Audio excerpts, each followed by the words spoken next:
നമുക്ക് ദൈവസന്നിധിയിൽ നമ്മുടെ കണ്ണുകളെ അടച്ച് നമുക്ക് സഹായം വരുന്ന പർവ്വതത്തിലേക്ക് നോക്കി നമുക്ക് പ്രാർത്ഥിക്കാം.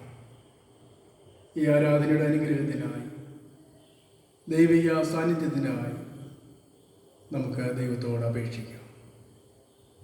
പരിശുദ്ധനായ ഞങ്ങളുടെ വാഴ്ത്തപ്പെട്ട കർത്താവേ, ഞങ്ങളുടെ ജീവൻ്റെ നാഥനായിരിക്കുന്ന സ്വർഗീയ പിതാവേ, അവിടുത്തെ പുത്രനിലൂടെ അവിടുന്ന് ഞങ്ങളെ വീണ്ടെടുത്ത് അവിടുത്തെ മക്കളും അവിടുത്തെ രാജ്യത്തിൻ്റെ അവകാശികളുമാക്കി തീർത്ത അവിടുത്തെ വലിയ കൃപയെ, സ്നേഹത്തെ നന്ദിയോടെ ഓർത്ത് ഒരു പ്രാവശ്യം കൂടി അവിടുത്തെ പരിശുദ്ധ നാമത്തെ ആരാധിപ്പാനായി നിങ്ങൾക്ക് വേർതിരിച്ചു തന്ന ഈ വിലയേറിയ അവസരത്തിനായി തിരുനാമത്തെ വാഴ്ത്തുന്നു, സ്തുതിക്കുന്നു, ആരാധിക്കുന്നു. പ്രിയ കർത്താവേ, ലോകം മുഴുവനും വളരെയധികം സങ്കടങ്ങളിലൂടെ വിഷമതകളിലൂടെ കർത്താവെ മഹാമാരിയുടെ വലിയ ദുരന്തങ്ങളിലൂടെ കടന്നു പോകുമ്പോൾ സ്വർഗത്തിലെ ദൈവം അങ്ങേ ആരാധിക്കുവാൻ അടിങ്ങൾക്ക് ഒരവസരം കൂടെ ഞങ്ങളുടെ ജീവിതത്തിൽ വേർതിരിച്ച് തന്ന സ്നേഹത്തെ ഓർത്ത് നന്ദിയോട് സ്തോത്രം. കർത്താവെ, ആരാധനയിൽ അവിടുത്തെ സാന്നിധ്യം അവിടുന്ന് പകർന്നു നൽകണമേ. കർത്താവെ, ഞങ്ങൾ അവിടുത്തെ നാമത്തെ ആരാധിക്കുമ്പോൾ അവിടുത്തെ കൃപ, അവിടുത്തെ സ്നേഹം സൗഖ്യമായി, വിടുതലായി, ആരോഗ്യമായി, ബലമായി കർത്താവെ ഞങ്ങളെയും ഞങ്ങളുടെ ദേശത്തെയും അവിടുന്ന് അനുഗ്രഹിക്കണമേ എന്ന് ഞങ്ങൾ പ്രാർത്ഥിക്കുന്നു. ദൈവമായ കർത്താവേ, അവിടുത്തെ പരിശുദ്ധ നാമത്തെ ആരാധിപ്പാൻ ബലഹീനരാകുന്ന അടിയങ്ങളെ ബലപ്പെടുത്തണമേ. കുറവുകൾ ക്ഷമിക്കുകയും കർത്താവെ അവിടുത്തെ ആത്മാവിനാൽ ഞങ്ങളെ നിറയ്ക്കുകയും ചെയ്യണമേ. പുതിയ സൃഷ്ടിയുടെ അനുഭവത്തിൽ ജീവിക്കുവാൻ കർത്താവെ, പുതിയ ആത്മീയ അനുഭവങ്ങൾ ഉള്ളവരായി നിലനിൽക്കുവാൻ അടിയങ്ങളെ അവിടുന്ന് ബലപ്പെടുത്തണമേ എന്ന് പ്രാർത്ഥിക്കുന്നു. ആരാധനയുടെ ആദ്യാവസാനം അവിടുത്തെ സാന്നിധ്യം ഞങ്ങൾക്ക് നൽകി തരയണമേ. പാടുവാൻ, പ്രാർത്ഥിക്കുവാൻ, വചനം കേൾക്കുവാൻ നീ അടിയങ്ങളെ ബലപ്പെടുത്തണമേ. എവിടെയെല്ലാം ഇരുന്ന് കർത്താവെ ആരാധനയിൽ നിന്റെ ജനം പങ്കെടുക്കുന്നുവോ എൻ്റെ മക്കളെല്ലാം ദൈവമായ കർത്താവ് ധാരാളമായി അനുഗ്രഹിക്കണമേ. ഈ ഒരു പ്രയാസത്തിൻ്റെ മധ്യത്തിൽ അടിയങ്ങൾക്ക് ഒരുമിച്ച് കൂടി അങ്ങ് ആരാധിപ്പാൻ കഴിയുന്നില്ല. ഞങ്ങളായിരിക്കുന്ന ഇടങ്ങളിൽ ഇരുന്നു കൊണ്ട് അബ്ബാ പിതാവേ എന്ന് വിളിച്ച് ഞങ്ങളെ തിരുമുഖത്തേക്ക് നോക്കട്ടെ. അവരിലേക്ക് നോക്കിയവരെല്ലാം പ്രകാശിപ്പിക്കുന്ന ദൈവമാണല്ലോ അവിടുന്ന്. കർത്താവെ, അവിടുന്ന് പ്രകാശമായി, അവിടുന്ന് വിടുതലായി, ആരോഗ്യമായി അവിടുന്ന് കടന്നു വന്ന് ഞങ്ങളെ ആശീർവദിക്കണമേ. നന്മകളാൽ നിറയ്ക്കുകയും മഹത്വം എടുക്കുകയും ചെയ്യണം. യേശു മശീഹ മൂലം ഏറ്റവും വിനയമായി പ്രാർത്ഥിക്കുന്നു. ദയതോന്നി കേൾക്കണമേ. ആമേൻ. ദൈവനാമം മഹത്വത്തിനായി ഞാൻ കീർത്തനം 25-ാമത്തെ പാട്ട് നമുക്ക് പാടാം. കീർത്തനം 25.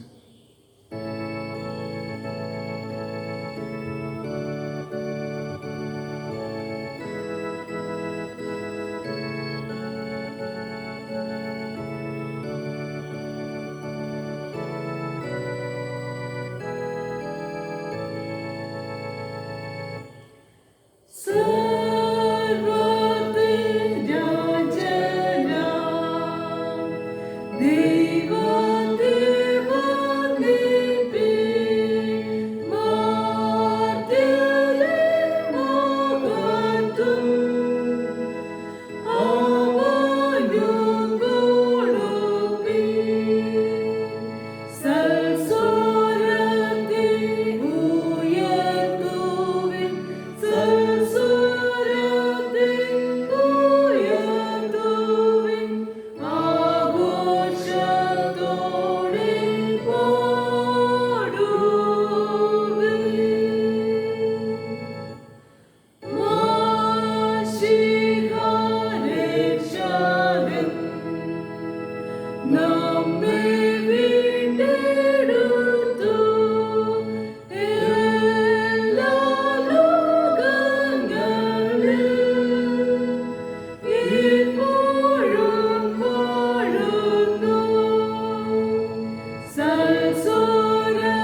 ദൈവമേ, നീ എൻ്റെ ദൈവം.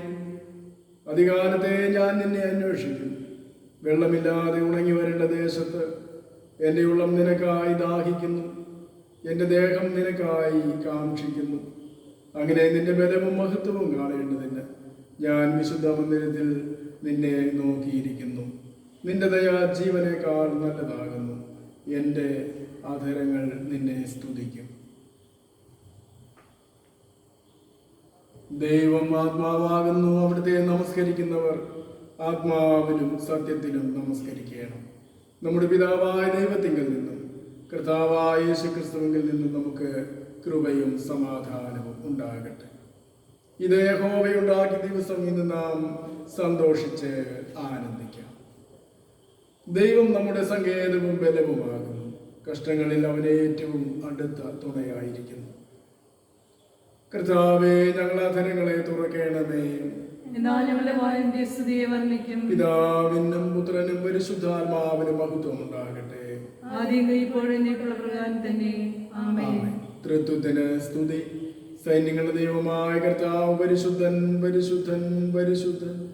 ആകാശവും ഭൂമിയും നിന്റെ മഹത്വം കൊണ്ട് നിറഞ്ഞിരിക്കുന്നു. മഹോന്നതനായ കർത്താവേ, നിനക്ക് മഹത്വം ഉണ്ടാകട്ടെ.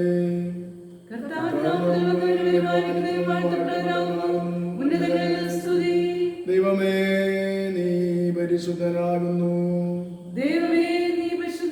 സർവശക്തനെ, നീ പരിശുദ്ധനാകുന്നു. മരണമില്ലാത്തവനെ, നീ പരിശുദ്ധനാകുന്നു.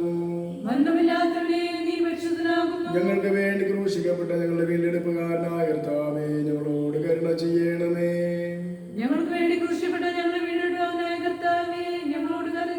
പരിശുദ്ധാത്മാവായ കർത്താവേ, ഞങ്ങളോട് കരുണ ചെയ്യണമേ. കർത്താവേ, ഞങ്ങളുടെ പ്രാർത്ഥനകളും സ്തോത്രങ്ങളും കൈക്കൊണ്ട് ഞങ്ങളോട് കരുണ ചെയ്യണമേ.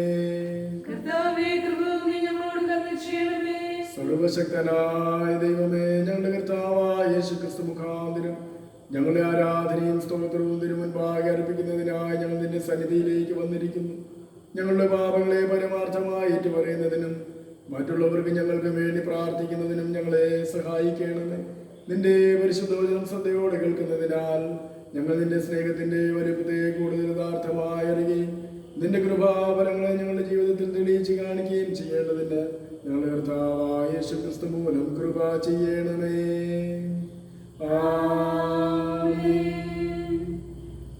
പാപസ്വീകാരം നമുക്ക് പാപമില്ല എന്ന് നാം പറയുന്നുവെങ്കിൽ നമ്മെ തന്നെ വഞ്ചിക്കുന്നു. സത്യം നമ്മളില്ലാതെയായി. നമ്മുടെ പാപങ്ങളെ ഏറ്റു പറയുന്നുവെങ്കിൽ അവൻ നമ്മോട് പാപങ്ങളെ ക്ഷമിച്ച് സകല അനീതി പോക്കി നമ്മെ ശുദ്ധീകരിപ്പാൻ തക്കവണ്ണം വിശ്വസ്തനും നീതിമാനുമാകുന്നു. നമുക്കുള്ള മഹാപുരോഹിതൻ നമ്മുടെ ബലഹീനതകളിൽ സഹതാപം കാണിപ്പാൻ കഴിയാത്തവനല്ല. പാപമൊഴികെ സർവ്വത്തിലും നമുക്ക് തുല്യമായി പരീക്ഷിക്കപ്പെട്ടവനത്രേ നമുക്കുള്ളത്. നമുക്ക് മുട്ടുകുത്തി മൗനമായി നമ്മെ തന്നെ ശോധന ചെയ്തുകൊണ്ട് പ്രാർത്ഥിക്കാം. നമ്മുടെ കുറവുകളെയും ബലഹീനതകളെയും ദൈവസന്നിധിയിൽ ഏറ്റവും വിനയത്തോടും താഴ്മയോടും നമുക്ക് ഏറ്റുപറയാം. നമ്മൾ അറിയാതെ നമ്മുടെ ജീവിതത്തിൽ വന്നു പോയിരിക്കുന്ന അനവധിയായ തെറ്റുകളും കുറ്റങ്ങളും കർത്താവിൻ്റെ സന്നിധിയിൽ നമുക്ക് മനഃപൂർവ്വമായും നമുക്ക് പറഞ്ഞ് അനുദപിച്ച് ദൈവസന്നിധിയിൽ നമുക്ക് നമ്മെ തന്നെ സമർപ്പിച്ചുകൊണ്ട് നമുക്ക് പ്രാർത്ഥിക്കാം.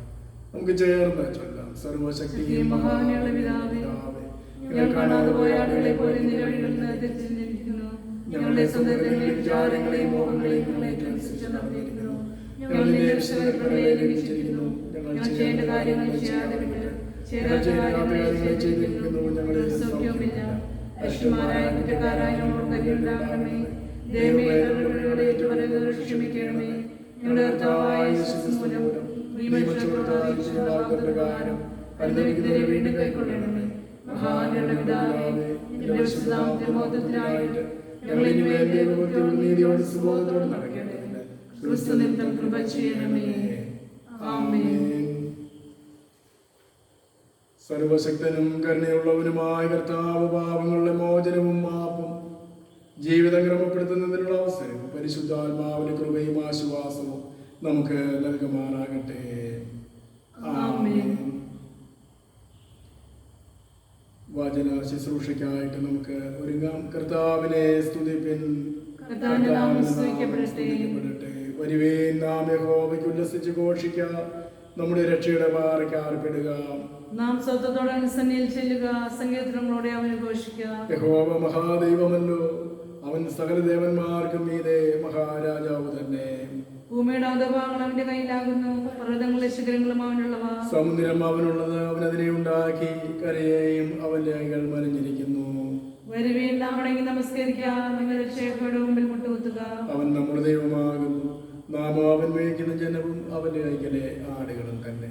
പിതാവിനും പുത്രനും പരിശുദ്ധാത്മാവിനും മഹത്വം ഉണ്ടാകട്ടെ.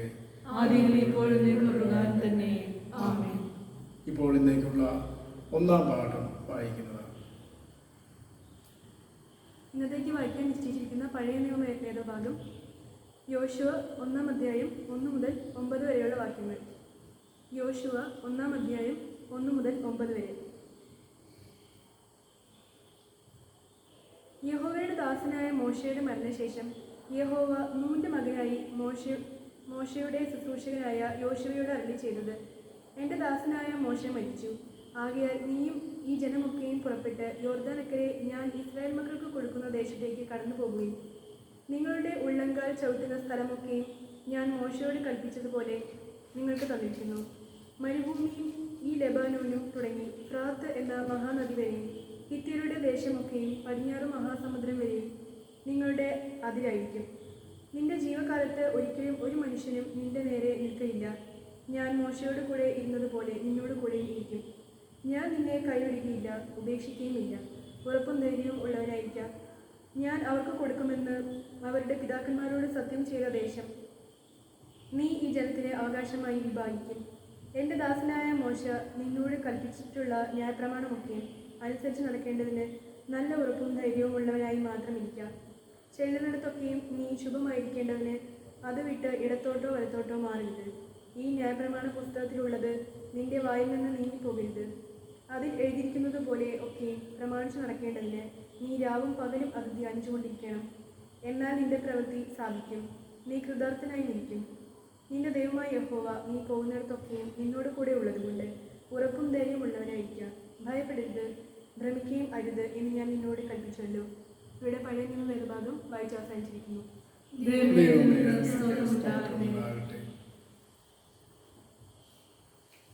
നമുക്ക് സെഖര്യാവിന്റെ പാട്ട് പ്രതിവാക്യമായിട്ട് ചൊല്ലാം.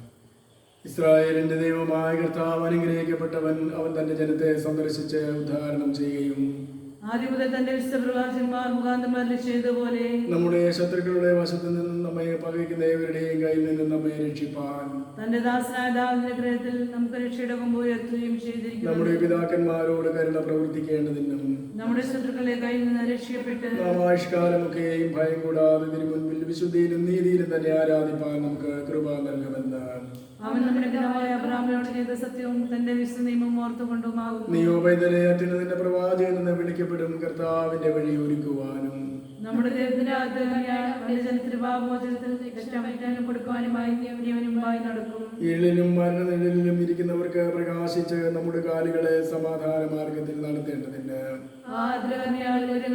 നമ്മെ സന്ദർശിച്ചിരിക്കുന്നു. പിതാവിനും പുത്രനും പരിശുദ്ധാത്മാവിനും മഹത്വം ഉണ്ടാകട്ടെ. ആമേൻ. രണ്ടാം പാഠം. ഇന്നത്തേക്ക് വായിക്കാൻ നിശ്ചയിച്ചിരിക്കുന്ന രണ്ടാം വേദഭാഗം അപ്പോസ്തലനായ പൗലോസ് കൊരിന്ത്യർക്ക് എഴുതിയ 2-ാം ലേഖനം 5-ാം അധ്യായം 16 മുതൽ 6-10 വരെയുള്ള ദൈവവചനങ്ങളെ കേൾപ്പിൻ. 2 കൊരിന്ത്യർ 5-ാം അധ്യായം 16 മുതൽ 6-10 വരെ. ആകയാൽ നിങ്ങൾ ഇന്നു മുതൽ ആരെയും ജഡപ്രകാരം അറിയുന്നില്ല. ക്രിസ്തുവിനെ ജഡപ്രകാരം അറിഞ്ഞു എങ്കിലും ഇനിമേൽ അങ്ങനെ അറിയുന്നില്ല. ഒരുത്തൻ ക്രിസ്തുവിലായാൽ അവൻ പുതിയ സൃഷ്ടി ആകുന്നു. പഴയത് കഴിഞ്ഞുപോയി, ഇതാ അത് പുതുതായി തീർന്നിരിക്കുന്നു. അതിനൊക്കെയും ദൈവം തന്നെ കാരണഭൂതൻ. അവൻ നമ്മെ ക്രിസ്തു മൂലം തന്നോട് നിരപ്പിച്ചു. നിരപ്പിൻ്റെ ശുശ്രൂഷ ഞങ്ങൾക്ക് തന്നിരിക്കുന്നു.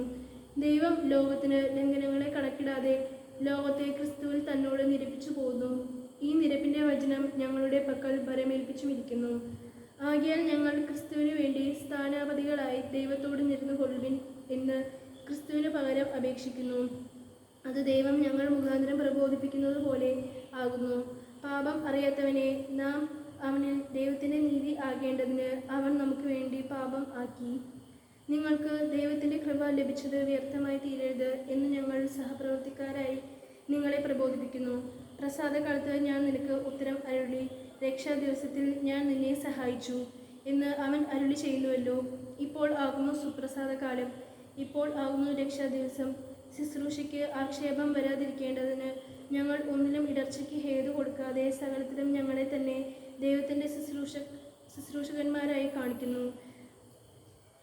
ബഹുസഹിഷ്ണുത, കഷ്ടം, ബുദ്ധിമുട്ട്, സങ്കടം, തല്ല്, തടവ്, കലഹം, അധ്വാനം, ഉറക്കിളപ്പ്, പട്ടിണി, നിർമ്മലത, പരിജ്ഞാനം, ദീർഘക്ഷമ, ദയ, പരിശുദ്ധാത്മാവ്, നിർവ്യാജ സ്നേഹം, സത്യവചനം, ദൈവശക്തി എന്നിവയിലും ഇടത്തും വലത്തും നീതിയുടെ ആയുധങ്ങൾ ധരിച്ചുകൊണ്ട് മാനാപമാനങ്ങളും ദുഷ്കീർത്തി സൽകീർത്തികളും അനുഭവിച്ചും ചതിയന്മാരെന്നിട്ടും സത്യവാന്മാർ ആരും അറിയാത്തവരെന്നിട്ടും എല്ലാവരും നല്ലവണ്ണം അറിയുന്നവർ മരിക്കുന്നവരെന്നിട്ടും ഇതാ ഞങ്ങൾ ജീവിക്കുന്നു.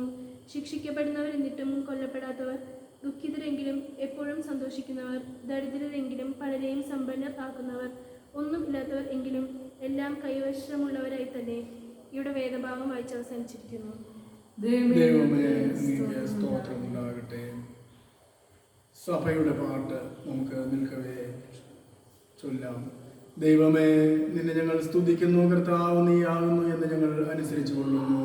നിത്യപിതാവായി നിന്നെ ഭൂമിയെല്ലാം വന്ദിക്കുന്നു. സകല ദൈവദൂതന്മാരും പരമണ്ഡലങ്ങളും അവയിലുള്ള സകല അധികാരങ്ങളും നിന്നെ നോക്കി ആർക്കുന്നു.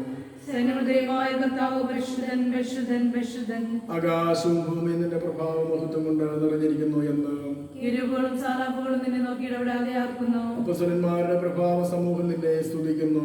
പ്രവാചകന്മാരുടെ ഉത്തമ സംഘം നിന്നെ സ്തുതിക്കുന്നു. രക്തസാക്ഷികാരുടെ ശ്രേഷ്ഠ സൈന്യം നിന്നെ സ്തുതിക്കുന്നു. അളവില്ലാത്ത മഹത്വമുള്ള പിതാവായി നിന്നെ, നിന്റെ വന്ദിതനായ സത്യേകപുത്രനെയും ആശ്വാസപ്രദനായ പരിശുദ്ധാത്മാവിനെയും ലോകത്തിലെല്ലാവരുമുള്ള വിശുദ്ധ സഭ അനുസരിച്ചു കൊള്ളുന്നു.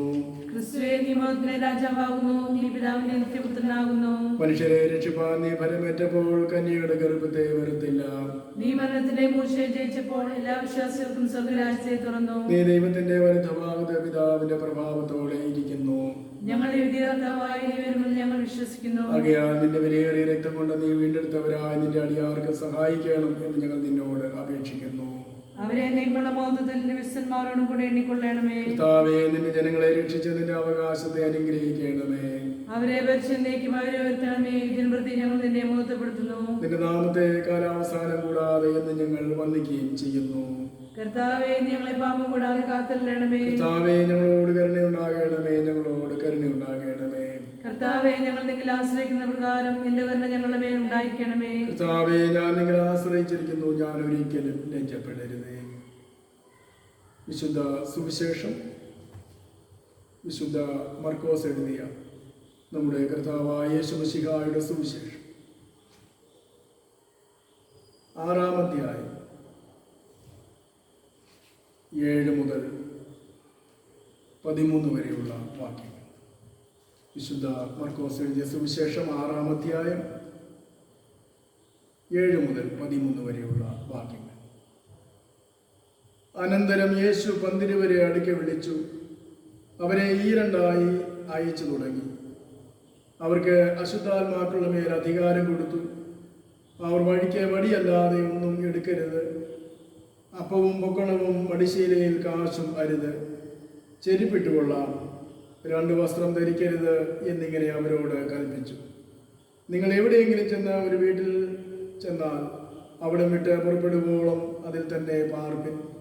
ആരെങ്കിലും നിങ്ങളെ കൈക്കൊള്ളാതെയും നിങ്ങളുടെ വാക്ക് കേൾക്കാതെയും ഇരുന്നാൽ അവിടെ വിട്ടു പോകുമ്പോൾ നിങ്ങളുടെ കാലിലെ പൊടി അവർക്ക് സാക്ഷ്യത്തിനായി കുടഞ്ഞു കളവിൻ എന്നും അവരോട് പറഞ്ഞു. അങ്ങനെ അവർ പുറപ്പെട്ടു മാനസാന്തരപ്പെടണം എന്ന് പ്രസംഗിച്ചു. വളരെ ഭൂതങ്ങളെ പുറത്താക്കുകയും അനേകം രോഗികൾക്ക് എണ്ണ തേച്ച് സൗഖ്യം വരുത്തുകയും ചെയ്തു. നിങ്ങൾ കേട്ടത് ജീവൻ നൽകുന്ന സുവിശേഷം.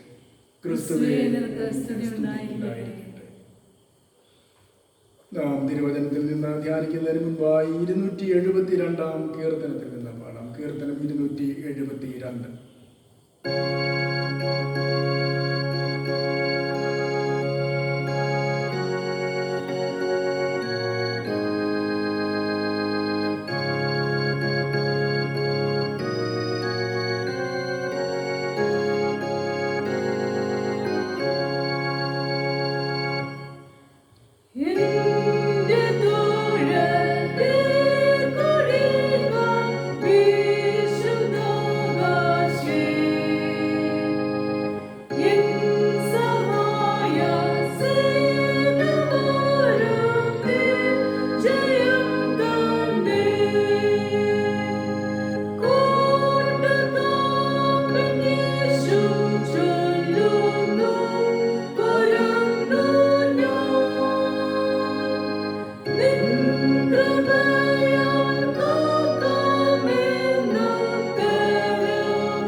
ഈ വചന ശുശ്രൂഷയുടെ അനുഗ്രഹത്തിനായി നമുക്ക് ദൈവത്തോട് പ്രാർത്ഥിക്കാം. വചനം ജഡമായി തീർന്ന കൃപയും സത്യവും നിറഞ്ഞവനായി ഞങ്ങളുടെ ഇടയിൽ പാർത്ത ഞങ്ങളുടെ വാഴ്ത്തപ്പെട്ട കർത്താവേ, അവിടുത്തെ തിരുവചനം ധ്യാനിക്കുവാൻ അടിയങ്ങൾക്ക് ഒരു അവസരം കൂടെ അവിടുന്ന് ദാനമായി തന്നിരിക്കുന്നുവല്ലോ. കർത്താവേ, അവിടുത്തെ വചനം ജീവിപ്പിക്കുന്ന വചനമാണ്, അവിടുത്തെ വചനം സൗഖ്യമാക്കുന്ന വചനമാണ്, അവിടുത്തെ വചനം ആശ്വസിപ്പിക്കുന്ന വചനമാണ്, അവിടുത്തെ വചനം ബലപ്പെടുത്തുന്ന വചനമാണ്, അവിടുത്തെ വചനം പ്രത്യാശ നൽകുന്ന വചനമാണ്. കർത്താവേ, നിന്റെ വചനം അത് കാക്കുവാനും അത് കേൾക്കുവാനും അതനുസരിപ്പാനും അടിയങ്ങൾക്ക് അവിടുന്ന് കൃപ തരണമേ എന്ന് ഞങ്ങൾ പ്രാർത്ഥിക്കുന്നു. കർത്താവെ, അവിടുന്ന് ഞങ്ങളെ സഭയായി വ്യക്തികളായി അവിടുത്തെ മക്കളായി വിളിച്ചുവല്ലോ. അവിടുന്ന് കർത്താവെ ഞങ്ങൾക്ക് വലിയ പദവിയും അതോടൊപ്പം ഉത്തരവാദിത്വവും ഈ ലോകത്ത് നൽകിയിരിക്കുന്നുവല്ലോ. അത് തിരിച്ചറിഞ്ഞ് ഓരോ ദിവസവും ദൈവരാജ്യത്തിൻ്റെ മൂല്യങ്ങൾ ഉൾക്കൊണ്ട് ജീവിക്കുവാൻ അവിടുന്ന് ഞങ്ങളിൽ ഏൽപ്പിച്ചിട്ടുള്ള കർത്താവെ ഉത്തരവാദിത്വങ്ങളെ നിറപടിയായി നിറവേറ്റുവാൻ ആവശ്യമായ സ്വർഗീയ കൃപയും ജ്ഞാനവും അടികൾക്ക് നൽകണമേ.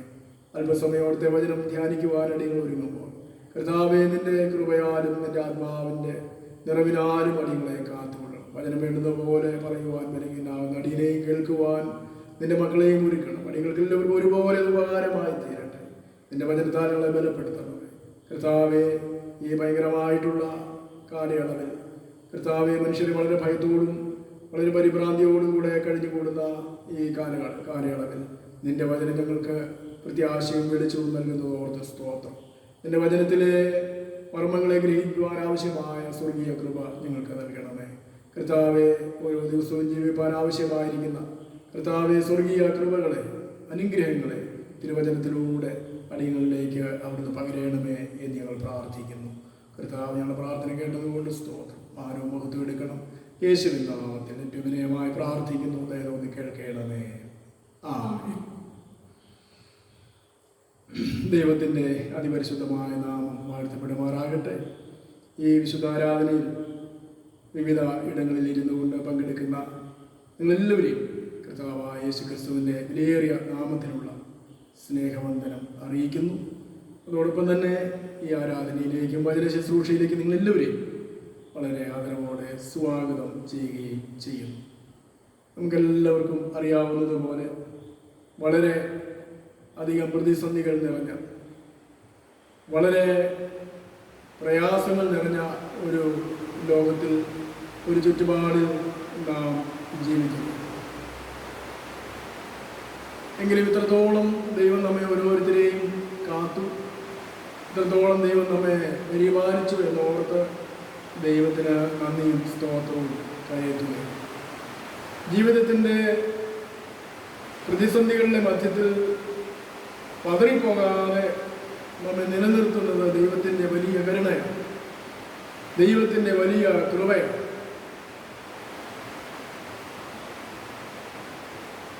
യേശുക്രിസ്തുവിൽ നമുക്കതിന് ആവശ്യമായിരിക്കുന്ന ശക്തി, സാധ്യത ദൈവം നമുക്ക് നൽകിയിട്ടുണ്ട് എന്നുള്ളതാണ് നമ്മുടെ ധൈര്യം എന്ന് പറയുന്നത്. നാം തിരുവചനത്തിലൂടെ വായിക്കുമ്പോൾ തൻ്റെ ജനത്തെ അത്ഭുതകരമായി നടത്തിയ വഴികൾ ദൈവവചനത്തിലൂടെ നാം മനസ്സിലാക്കുന്നു.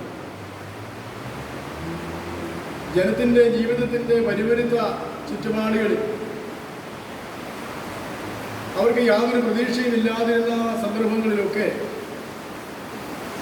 ദൈവം വിവിധ മുഖാന്തരങ്ങളിലൂടെ തൻ്റെ ജനത്തെ പരിപാലിച്ചിട്ടുണ്ട്. ഇസ്രായേൽ ജനത്തെ മിസ്രയീമിലെ അടിമത്തത്തിന് ശേഷം വാഗ്ദത്ത ദേശത്തേക്ക് ദൈവം നടത്തി.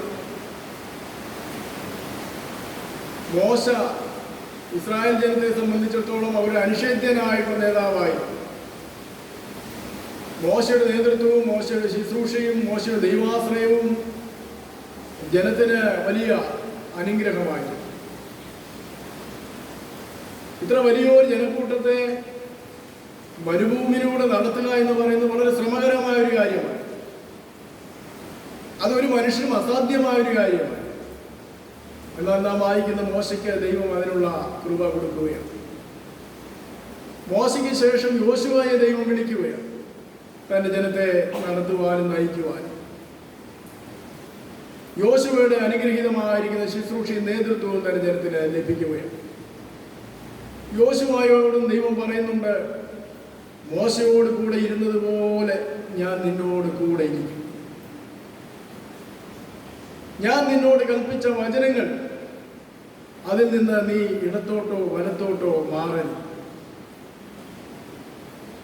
ഞാൻ നിന്നോട് കൂടെ ഉണ്ട്. ഈ ലോകത്ത് ഒരു മനുഷ്യനും നിന്റെ നേരെ നിൽക്കുകയില്ല. അങ്ങനെ യോശുവയെ ദൈവം ധൈര്യപ്പെടുത്തുകയാണ്. തന്റെ വചനം അതുപോലെ പ്രമാണിക്കുന്നിടത്തോളം കാലം യോശുവയ്ക്കൊന്നും ഭയപ്പെടേണ്ടതായിട്ടില്ല. അതാണ് ദൈവം പറയുന്നതിൻ്റെ അർത്ഥം എന്ന് പറയുന്നത്. അങ്ങനെ യോശുവ തൻ്റെ ജനത്തെ, ദൈവജനത്തെ നടത്തുന്നത് തിരുവചനത്തിൽ നാം വായിക്കുന്നു. അപ്പോൾ ദൈവജനം, ദൈവത്താൽ വിളിക്കപ്പെട്ട ജനമാണ് ദൈവജനം. ആരാണ് ദൈവജനം? People of God. ദൈവം വിളിച്ച ജനം. രണ്ട് വാക്കുകളാണ് പ്രത്യേകിച്ച് വേദപുസ്തകത്തിൽ ജനം എന്നുള്ളതിൽ ഉപയോഗിക്കുന്നത്. ഒന്ന് ഒക്കലോസ് എന്നുള്ള പദമാണ്. അതൊരു ജനക്കൂട്ടത്തെ പ്രതിനിധാനം ചെയ്യുകയാണ്. മറ്റൊന്ന് ലാവോസ് എന്നുള്ള വാക്കാണ്. ലാവോസ് എന്ന് പറഞ്ഞാൽ പ്രത്യേക ഉദ്ദേശത്തിന് വേണ്ടി തിരഞ്ഞെടുക്കപ്പെട്ട ഒരു ജനം. ആ അർത്ഥത്തിലാണ് ദൈവജനത്തെക്കുറിച്ച് വിശുദ്ധ വേദപുസ്തകം നമ്മെ പഠിപ്പിക്കുന്നത്. പ്രത്യേകമായി തിരഞ്ഞെടുക്കപ്പെട്ടതായ ജനം, പ്രത്യേക ഉദ്ദേശത്തോടുകൂടി വിളിക്കപ്പെട്ടതായ ജനം. ആ ജനത്തെയാണ് ദൈവം പലപ്പോഴും എൻ്റെ ജനം എന്ന് പറയുന്നത്. People of God. ലാവോസ് ടു തെയു എന്നാണ് പറയുന്നത്. ദൈവത്തിന്റെ ജനം ഗ്രീക്കിൽ പറയുന്ന അങ്ങനെ. ലാവോസ് ടു തെയു. അപ്പൊ ദൈവത്തിന്റെ ജനം. അപ്പൊ ദൈവം പ്രത്യേകിച്ച് വിളിച്ച് വേർതിരിച്ച ജനമാണ് ദൈവജനം. അതാണ് പഴയ നിയമത്തിൽ നാം വായിക്കുന്നത്. ദൈവത്തിന്റെ കൽപ്പനകൾ പ്രമാണിക്കുന്ന, ദൈവത്തിന്റെ ഉടമ്പടി പാലിക്കുന്ന, ദൈവവുമായുള്ള നിരന്തര ബന്ധത്തിലും സംസർഗത്തിലും ജീവിക്കുന്ന ജനമാണ് ദൈവജനമെന്ന്. ആ ദൈവജനത്തെ ഈ ലോകത്തിലാക്കിയിരിക്കുന്ന ഒരു പ്രത്യേക ഉദ്ദേശത്തോടു കൂടെയാണ്.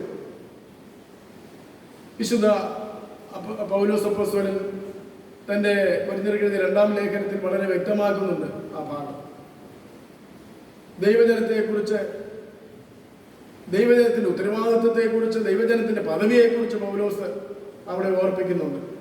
നാം അവിടെ വായിക്കുന്നത് 2 കൊരിന്ത്യർ 5-ാം അധ്യായം അതിന്റെ 20-ാം വാക്യത്തിൽ നാം വായിക്കുന്നത്, ആകയാൽ ഞങ്ങൾ ക്രിസ്തുവിന് വേണ്ടി സ്ഥാനാപതികളായി ദൈവത്തോട് നിരന്നുകൊള്ളുവിൻ എന്ന് ക്രിസ്തുവിന് പകരം അപേക്ഷിക്കുന്നു. അത് ദൈവം ഞങ്ങൾ മുഖാന്തരം പ്രബോധിപ്പിക്കുന്നത് പോലെയാകും. അപ്പോൾ ക്രിസ്തുവിന് വേണ്ടി സ്ഥാനാപതികളായി ദൈവത്തോട് നിരന്നുകൊള്ളുവിൻ എന്ന് ക്രിസ്തുവിന് പകരം ഞങ്ങൾ അപേക്ഷിക്കുന്നു. കൊരിന്ത്യ സഭയിലെ ജനങ്ങളോട് പൗലോസ് ഓർപ്പിക്കുന്ന കാര്യമാണ്. റോമാ സാമ്രാജ്യത്തിൽ കൊരിന്ത് പോലുള്ള നഗരത്തിൽ ഒരു സഭയെ കെട്ടുപണി ചെയ്യുക എന്ന് പറയുന്നത് വളരെ ശ്രമകരമായ ഒന്നായി.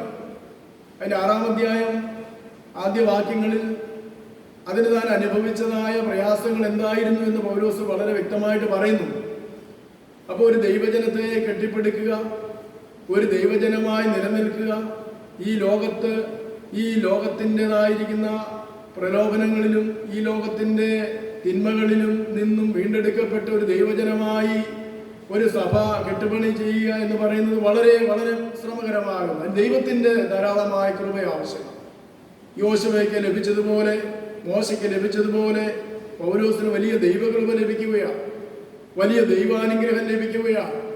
എന്തിനു വേണ്ടിയാണ്? ഒരു ജനതയെ പടുത്തുയർത്തുവാൻ, ഒരു സമൂഹത്തെ നിലനിർത്തുവാൻ, ഒരു പുതിയ സമൂഹത്തെ വീണ്ടെടുക്കുവാൻ പൗലോസ് അവിടെ ശ്രമിക്കുന്നതാണ് നാം കാണാനായിട്ട് സാധിക്കുന്നത്. അതുകൊണ്ട് അവിടെ എന്തെല്ലാമാണ് താൻ അനുഭവിച്ചതെന്ന് അവിടെ വളരെ വ്യക്തമായിട്ട് പറയുന്നു.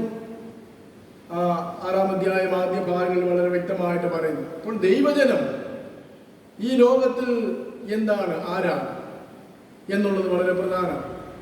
അത് നമ്മൾ നിസ്സാരമാക്കി കാണുവാനായിട്ട് കഴിയുകയില്ല. എങ്ങനെയാണ് ദൈവജനമാകുന്നത് എന്നുള്ളത് അവിടെ വളരെ വ്യക്തമായിട്ട് പറയുന്നുണ്ട്.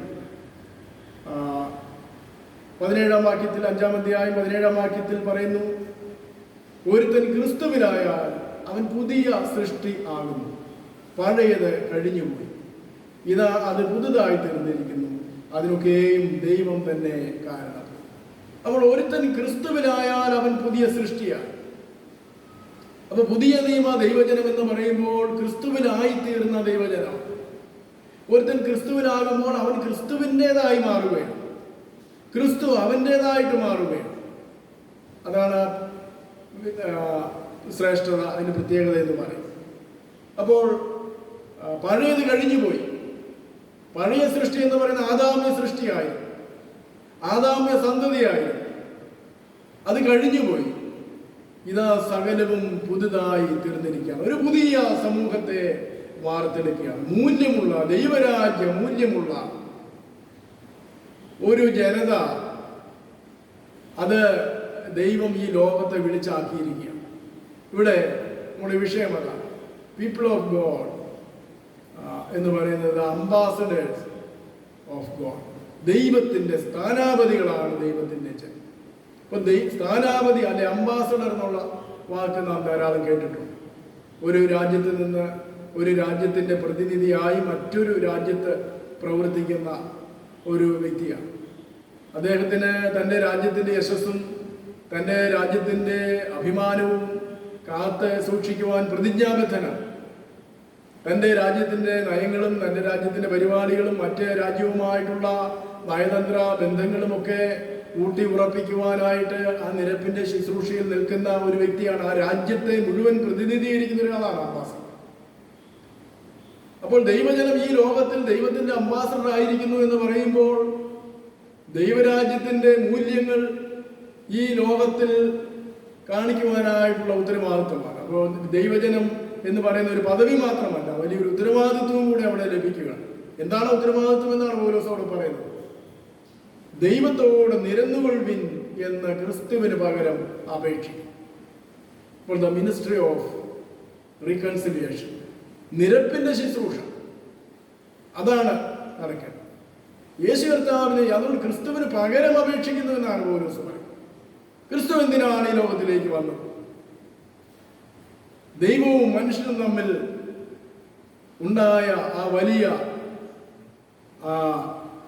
വിടവ് ഇല്ലാതെയാക്കുക, അല്ലെങ്കിൽ ദൈവത്തെയും മനുഷ്യനെയും തമ്മിൽ നിരപ്പിക്കുവാൻ യേശു ആകാശത്തിനും ഭൂമിക്കും മധ്യത്തിൽ ഒരു മധ്യസ്ഥനായി തീർന്നു, ഒരു അംബാസഡറായി മാറി എന്ന് നമുക്കറിയാം. അതുകൊണ്ടാണ് പൗലോസ് പറയുന്നത് ക്രിസ്തുവിന് പകരം അപേക്ഷിക്കുകയാണ്, നിരപ്പിന്റെ ശുശ്രൂഷ. അതുകൊണ്ടാണ് പൗലോസ് മറ്റൊരു ലേഖനത്തിൽ ഇപ്രകാരം പറയുന്നത്, അവൻ നമ്മുടെ സമാധാനം, അവൻ ഇരുപക്ഷത്തെയും ഒന്നാക്കി. അപ്പൊ അവൻ ഇരുപക്ഷത്തെയും ഒന്നാക്കി. നിരപ്പിന്റെ ശുശ്രൂഷ വിഘടിപ്പിക്കുന്ന ശുശ്രൂഷയാണ്, നിരപ്പിക്കുന്ന ശുശ്രൂഷയാണ്. ദൈവജനത്തെ ഈ ലോകത്തിൽ ദൈവമാക്കിയിരിക്കുന്നത് ഒരു അംബാസഡറിന്റെ ഒരു റോളിലാണ്, ഒരു പദവിയിലാണ്, വലിയൊരു ഉത്തരവാദിത്വമാണ്. അത് സാധ്യമായി തീരുന്നതിന് ഒന്നാമതായിട്ട് ദൈവരാജ്യ മൂല്യങ്ങൾ ആവശ്യം, ദൈവരാജ്യ മൂല്യങ്ങൾ ആവശ്യമാണ്. ഒരുവൻ ക്രിസ്തുവിലായാൽ അവൻ പുതിയ സൃഷ്ടിയാണ്. പഴയത് കഴിഞ്ഞു പോയി, ഇത് സകലവും പുതുതായി തീർന്നിരിക്കുകയാണ്. ആ പഴയ മനുഷ്യനെ ഉരിഞ്ഞു കളഞ്ഞ് തേജസ്സുള്ള പുതിയ മനുഷ്യനെ പ്രാപിച്ചിരിക്കുകയാണ്. അതുകൊണ്ട് അവന്റെ ജീവിതത്തിലും അവന്റെ പ്രവൃത്തിയിലും ചിന്താഗതിയിലും എല്ലാം പുതുമ ഉള്ളതായിട്ട് മാറുകയാണ്. ക്രിസ്തുവിലായി കഴിയുമ്പോൾ ക്രിസ്തുവിന്റെ സ്വഭാവമുള്ളവരായിട്ട് തീരുകയാണ്. അതാ തിരുവചനത്തിലൂടെ നാം കാണുന്നു. അപ്പോസ്തലന്മാരെ കുറിച്ച് നാം വായിക്കുമ്പോൾ, സഭാപിതാക്കന്മാരെ കുറിച്ച് വായിക്കുമ്പോൾ, ക്രിസ്തുവിലായിത്തീർന്ന അനുഭവം, ക്രിസ്തുവിലായിത്തീർന്ന വ്യക്തികളുടെ ജീവിതത്തിന്റെ രൂപാന്തരം നമുക്കവിടെ കാണുവാനായിട്ട് സാധിക്കും. അതുകൊണ്ട് ഈ ലോകത്തിൽ നിരപ്പിൻ്റെതായിരിക്കുന്ന ഒരു ശുശ്രൂഷ, ദൈവരാജ്യത്തിന്റെ മൂല്യങ്ങളുടെ ഒരു പകർച്ച ഈ ലോകത്തിലേക്ക് ദൈവം നൽകുന്നത് സഭയിലൂടെയാണ്. ക്രിസ്തുവിന് പകരമുള്ള ശുശ്രൂഷയാണ് സഭ എന്ന് പറഞ്ഞ ആരാ? ഞാനും നിങ്ങളും ഉൾപ്പെടുന്ന ദൈവജനമാണ്. ഒന്നാമതായിട്ട് ക്രിസ്തുവിലായിത്തീരുന്നതായിരിക്കുന്ന ഒരു അനുഭവം നമുക്ക് ആവശ്യമാണ്. നമുക്ക് സ്വന്തമായിട്ട് ഈ ലോകത്തെ രൂപാന്തരപ്പെടുത്താനോ നിരപ്പിന്റെ ശുശ്രൂഷ ചെയ്യാനോ ഒന്നും സാധ്യമല്ല. അതാണ് യോശുവയോടും പൗലോസിനോടും ഒക്കെ കർത്താവ് പറയുന്നത്. ഞാൻ നിന്നോട് കൂടെ ഉണ്ട്. എൻ്റെ വചനങ്ങളെ വിട്ട് ഇടത്തോട്ടോ വലത്തോട്ടോ മാറരുത്. ദൈവത്തിൻ്റെ വചനങ്ങളെ പ്രമാണിച്ചുകൊണ്ട്, ദൈവത്തിൻ്റെ കൽപ്പനകളെ അനുസരിച്ചുകൊണ്ട് ഈ ലോകത്തിൽ ദൈവജനമായി വളരാൻ സാധിക്കും. അപ്പോഴാണ് ആദിമസഭയുടെ അനുഭവം ഉണ്ടാകുന്നത്. അവരുടെ ജീവിതത്തിൻ്റെ രൂപാന്തരം കണ്ടിട്ട്, അവരുടെ ജീവിതത്തിൻ്റെ വ്യത്യാസം കണ്ടിട്ട് അനേകം മനുഷ്യർ പറഞ്ഞു, ഇവര് ദൈവജനമാണ്, ഇവർക്കൊരു പ്രത്യേകതയുണ്ട്, ഇവർക്കൊരു ശ്രേഷ്ഠതയുണ്ട് എന്ന് മനസ്സിലാക്കി മറ്റുള്ളവരുടെ മാനസാന്തരത്തിനും മറ്റുള്ളവരുടെ രൂപാന്തരത്തിനും അത് മുഖാന്തരമായിട്ട്. അതുകൊണ്ട് യേശു കർത്താവ് പല നിലകളിൽ അതിനെക്കുറിച്ച് പറഞ്ഞു. നിങ്ങൾ ലോകത്തിൻ്റെ വെളിച്ചമാകുന്നു, നിങ്ങൾ ലോകത്തിൻ്റെ ഉപ്പാകുന്നു എന്നൊക്കെയും പറയുന്നത്. അതുകൊണ്ട് ഉപ്പ് പോലെ അല്ലെങ്കിൽ വെളിച്ചം പോലെ ലോകത്തെ രൂപാന്തരപ്പെടുത്തുന്ന, ലോകത്തിന് രുചി പകരുന്ന, ലോകത്തെ ദൈവവുമായിട്ട് നിരപ്പിക്കുന്ന നിരപ്പിന്റെ ശുശ്രൂഷ ദൈവജനത്തിന് ഉണ്ട്. അതുകൊണ്ടാണ് ദൈവജനം ദൈവത്തിന്റെ അംബാസഡറാണ്, ഈ ലോകത്തിൽ അംബാസഡേഴ്സ് ആണ് എന്ന് ഇവിടെ പറയും. അതുകൊണ്ടാണ് പൗലോസ് ആ വാക്ക് ഉപയോഗിക്കുന്നത്. ദൈവത്തിന് വേണ്ടി സ്ഥാനാപതികളായി ദൈവത്തോട് നിരന്നുകൊള്ളുവിൻ എന്ന് ക്രിസ്തുവിന് പകരം അപേക്ഷിക്കുന്നു. അതാണ് ദൈവത്തോട് ഉള്ള നിരപ്പിൽ ജീവിക്കുവാൻ, ദൈവത്തോട് നിരപ്പിക്കുന്ന കർത്താവിൻ്റെ ശുശ്രൂഷയിൽ ഭാഗവാക്കുകളാകുവാനുള്ള ഉത്തരവാദിത്വവും വിളിയുമാണ് ഓരോ ക്രിസ്തു വിശ്വാസിക്കും ദൈവം നൽകിയിരിക്കുന്നത് എന്ന് നാം ഓർക്കണം. രണ്ടാമത്, ഒരുവൻ ക്രിസ്തുവിനായാൽ പുതിയ സൃഷ്ടിക്ക് മാത്രമേ നിരപ്പിന്റെ ശുശ്രൂഷ ചെയ്യുവാനായിട്ട് സാധിക്കൂ. പുതിയ സൃഷ്ടിക്ക് മാത്രമേ നിരപ്പിന്റെ ശുശ്രൂഷ ചെയ്യുവാനായിട്ട് സാധിക്കൂ. യേശു കർത്താവ് തന്റെ ശിഷ്യന്മാരെ വിളിച്ച് ശുശ്രൂഷ ഏൽപ്പിച്ച് അവരെ അയക്കുന്നതാണല്ലോ നാം സുവിശേഷ വേദഭാഗമായി വായിച്ച് കേട്ടത്. അവിടെ കർത്താവ് പറയുകയാണ്, നിങ്ങൾ രോഗികളെ സൗഖ്യമാക്കണം, ഭൂതങ്ങളെ പുറത്താക്കണം, അങ്ങനെ ദൈവരാജ്യം സമീപിച്ചിരിക്കുന്നു, മാനസാന്തരപ്പെടുവാനായിട്ട് പ്രസംഗിക്കണം. അവരവിടെ പോകും. അവർ കർത്താവിനോടൊപ്പം നടന്നവരാണ്, കർത്താവിനോടൊപ്പം ജീവിച്ചവരാണ്, കർത്താവിൽ നിന്ന് പഠിച്ചവരാണ്, കർത്താവിൽ നിന്ന് വചനം സ്വീകരിച്ചവരാണ്. അവരെയാണ് ഒരു പുതിയ ലോകക്രമം രൂപപ്പെടുത്തുവാൻ കർത്താവ് അവരെ അയക്കുന്നത് എന്ന് ഓർക്കണം. അവര് പോയി അനേകരെ സൗഖ്യമാക്കി, അനേകരെ മാനസാന്തരപ്പെടുത്തി, അനേകരോട് സുവിശേഷം പങ്കുവച്ചു, അനേകരെയും ദൈവത്തെങ്കിലേക്ക് നിരപ്പിന്റെ അനുഭവത്തിൽ കൊണ്ടുവരുവാൻ അവർക്ക് സാധിച്ചു എന്ന് തിരുവചനം നമ്മെ ഓർപ്പിക്കുക. പ്രിയമുള്ളവരെ, കാലാകാലങ്ങളിലായി നമുക്കറിയാം, സഭയ്ക്ക് ലോക ചരിത്രത്തിൽ നിർണായകമായ സ്ഥാനമുണ്ടായിട്ടുണ്ട്. വലിയ തോതിലുള്ള രൂപാന്തരം കൊണ്ടുവരുവാനായിട്ട് സഭയ്ക്ക് കഴിഞ്ഞിട്ടുണ്ട്. ലോക ചരിത്രത്തിൽ സഭയെ മാറ്റി നിർത്തിക്കൊണ്ട് ഒരു മനുഷ്യ ജീവിതത്തിൻ്റെ അല്ലെങ്കിൽ മനുഷ്യൻ്റെ ഒരു ചരിത്രം കാണുവാനായിട്ട് കഴിയുകയില്ല.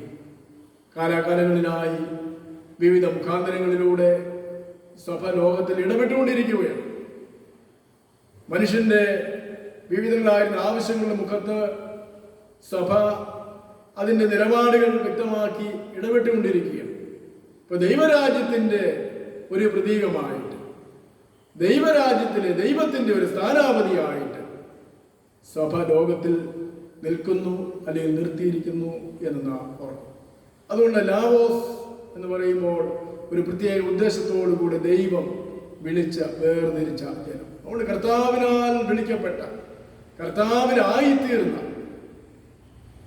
ആ സമൂഹത്തിന് അല്ലെങ്കിൽ സഭയ്ക്ക്, വ്യക്തികൾക്ക് മാത്രമേ ഒരു പുതിയ സൃഷ്ടിയുടെ അല്ലെങ്കിൽ നിരപ്പിന്റെ ശുശ്രൂഷ ചെയ്യുവാനായിട്ട് കഴിയുകയുള്ളൂ എന്ന് നാം ഈ തരുണത്തിൽ ഓർക്കുകയാണ്. അതുകൊണ്ട് പ്രിയമുള്ളവരെ, നാം ഓർക്കണം, ദൈവം നമ്മെ വിളിച്ചു എന്ന് പറയുമ്പോൾ ദൈവം ക്രിസ്തുവിൽ നമ്മെ തിരഞ്ഞെടുത്തു എന്നാണ് അതിൻ്റെ അർത്ഥം. ക്രിസ്തുവിൽ നമ്മെ ദൈവം തിരഞ്ഞെടുത്തു എന്ന് പറയുമ്പോൾ നമുക്ക് പകരമായി ക്രിസ്തു മരിച്ചു, അതാണ് പൗലോസ് അപ്പോസ്തലനോട് പറയുന്നത്, പാപം അറിയാത്തവനെ നാം അവനിൽ ദൈവത്തിന്റെ നീതി ആകേണ്ടതിന് അവൻ നമുക്ക് വേണ്ടി പാപമാക്കി, അഥവാ പാപത്തിന്റെ ശിക്ഷ താൻ സ്വയം ഏറ്റുവാങ്ങി ദൈവത്തോട് നമ്മെ നിരപ്പിച്ചു. അപ്പോൾ ദൈവത്തോട് എന്നെയും നിങ്ങളെയും, പാപികളും ദോഷികളുമായിട്ടുള്ള എന്നെയും നിങ്ങളെയും നിരപ്പിക്കുവാൻ യേശു കർത്താവ് ക്രൂശിൽ തന്നെ തന്നെ യാഗമാക്കി, അല്ലെ തന്നെ തന്നെ പാപമാക്കി, തന്നെ തന്നെ ശാപമാക്കി എന്ന് ഇവിടെ തിരുവചനം നമ്മെ ഓർപ്പിക്കുകയാണ്. അതുകൊണ്ട് ഈ ലോകത്തിൽ ദൈവവുമായിട്ട് നിരപ്പിന്റെ അനുഭവത്തിൽ ജീവിക്കുവാനും മറ്റുള്ളവരെ നിരപ്പിന്റെ അനുഭവത്തിലേക്ക് കൊണ്ടുവരുവാനും ഒരു ക്രൂശിന്റെ അനുഭവത്തിലൂടെ ഒരുപക്ഷെ കടന്നു പോവേണ്ടി വന്നേക്കും.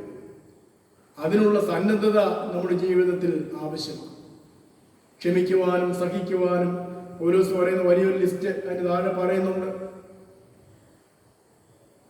എന്തെല്ലാം താൻ സഹിച്ചു, ഇങ്ങനെ ഒരു പുതിയ സമൂഹത്തെ വാർത്തെടുക്കുന്നതിന് വേണ്ടി താൻ അനുഭവിക്കേണ്ടി വന്ന പങ്കപ്പാടുകളെ കുറിച്ച്, കഷ്ടപ്പാടുകളെ കുറിച്ച് പറയുക. ബഹുസഹിഷ്ണുത, കഷ്ടം, ബുദ്ധിമുട്ട്, സങ്കടം, തല്ല്, തടവ്, കലഹം, അധ്വാനം, ഉറക്കിളപ്പ്, പട്ടിണി, നിർമ്മലത, പരിജ്ഞാനം, ദീർഘക്ഷമ, ദയ, പരിശുദ്ധാത്മാവ്, നിർവ്യാജ സ്നേഹം, സത്യവചനം, ദൈവശക്തി. ഇത് വലിയൊരു ലിസ്റ്റാണ്. എന്തിനു വേണ്ടിയാണ് ഇത് സഹിച്ചത്? ക്രിസ്തുവിലേക്ക്, ദൈവവുമായിട്ട് ജനത്തെ നിരപ്പിക്കുന്ന നിരപ്പിന്റെ ശുശ്രൂഷ ചെയ്യുവാൻ ഒരു അംബാസഡർ എന്നുള്ള നിലയിൽ താൻ ചെയ്തതായ, താൻ അനുഭവിച്ചതായിട്ടുള്ള കഷ്ടപ്പാടുകളെ കുറിച്ച് പൗലോസ് പറയുക. പ്രിയമുള്ളവരെ, നിരപ്പിന്റെ ശുശ്രൂഷ ക്ഷമയുടെയും വിട്ടുവീഴ്ചയുടെയും സഹനത്തിന്റെയും കഷ്ടപ്പാടിന്റെയും അനുഭവത്തിലൂടെ അസാധ്യമാകും. അതിന് കൃപ ദൈവം തരും. മോശയോട് ദൈവം പറഞ്ഞു, ജനത്തെ, ഈ വലിയ പുരുഷാരത്തെ, മോശ ദൈവത്തോട് നിലവിളിച്ചു, എൻ്റെ ദൈവമേ, ഞാൻ എങ്ങനെയാണ് ഈ വലിയ പുരുഷാരത്തെ നയിക്കുക? എന്നെ കൊന്നുകളഞ്ഞാൽ മതിയേ. ഒരു വേള മോശ ദൈവത്തോട് പറഞ്ഞു, എന്നെ കൊന്നുകളഞ്ഞാൽ മതി, അല്ലെങ്കിൽ ജീവപുസ്തകത്തിൽ നിന്ന് എൻ്റെ പേര് മായിച്ചേക്ക്. ഈ ജനത്തെ ഞാൻ എങ്ങനെ നയിക്കും? ദൈവത്തിന്റെ വലിയ കൃപ മോശയ്ക്ക് ലഭിച്ചു. യോശുവ ഏറ്റെടുക്കുന്നു. യോശുവയോട് ദൈവം പറഞ്ഞു, മോശയോടുകൂടി ഇരുന്നതുപോലെ ഞാനും നിന്നോട് കൂടെ ഇരിക്കും. പക്ഷെ ഒരു കാര്യമുണ്ട്, നീ ഈ വചനങ്ങളെ വിട്ട് ഇടത്തോട്ടോ വലത്തോട്ടോ മാറരുത്. ഈ വചനങ്ങളെയൊക്കെ യോശുവ ജനത്തോട് അറിയിക്കുമ്പോൾ ജനം പറയുന്നുണ്ട് യോശുവയോട്, നിന്റെ വാക്ക് ഞങ്ങൾ അതുപോലെ അനുസരിച്ചു കൊള്ളാം. ഇത് ഒരു പരസ്പര വിശ്വാസത്തിലൂടെയാണ്.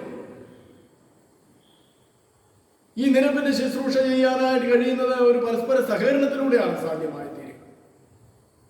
അവിടെ ദൈവജനം യോശുവയോട് പറയുകയാണ്, ഞങ്ങൾ നീ എന്ത് പറഞ്ഞാലും അതനുസരിച്ചു കൊള്ളാം, ദൈവം നിന്നോട് കൂടെ ഉണ്ട്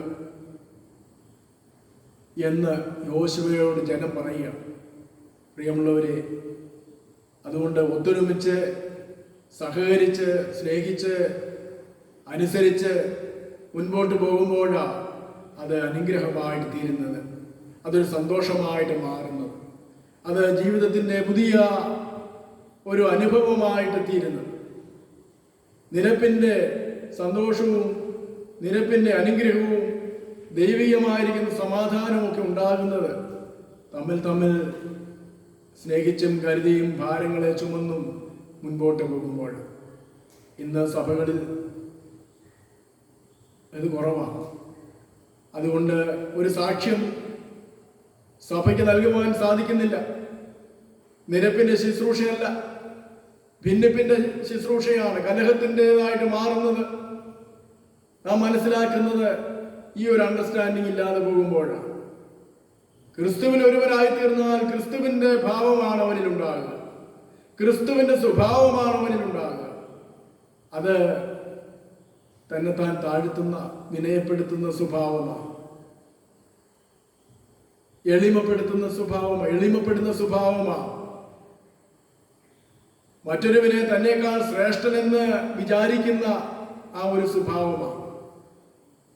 അവിടെ ആണ് നിരപ്പിന്റെ അനുഭവം ഉണ്ടാകുക. ഒത്തൊരുമിച്ച് വസിക്കുന്ന അനുഭവം ഉണ്ടാകുക.